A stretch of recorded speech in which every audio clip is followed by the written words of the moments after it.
AI এর যুগে coding নয়, ফিজিক্স আর গণিত নিয়ে বেশি পড়া উচিত, জানালেন ইলন মাস্ক ও জেনসিং হোয়াং।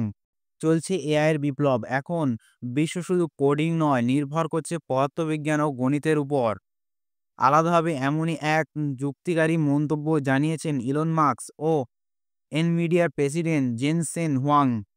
সহজ কথায়, আপনি যদি একটা সফটওয়্যার তৈরি করতে চান, সেজন্য কোডিং স্কিল যথেষ্ট।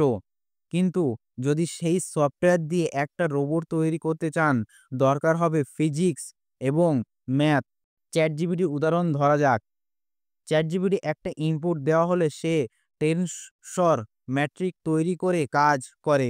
এগুলো আবার 2D 3D অনেক ডিমেনশন ম্যাট্রিক হতে পারে। হাজারো সারি ও কলম থাকে তাতে।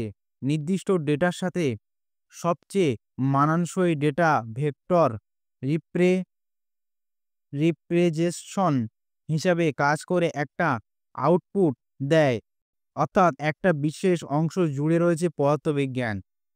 এআইকে আমরা যে ইনপুট দিই তা বিশ্লেষণ করতে ব্যবহৃত হয় পদার্থবিজ্ঞান ও গণিতের সমীকরণ।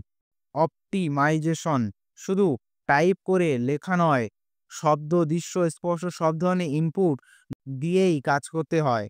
আর সেজন্য প্রয়োজন ধ্বনি তরঙ্গ, ওয়েভ ইকুয়েশন, কিছু ক্ষেত্রে ভেক্টর, নিউমেরিক্যাল মেথড ইত্যাদি। জেনসিং হোয়ান গণমাধ্যমকে জানান, তিনি যদি এ যুগের তরুণ হতেন, তাহলে তিনি সিএসআই না পড়ে ফিজিক্স নিয়ে গ্র্যাজুয়েশন করতেন।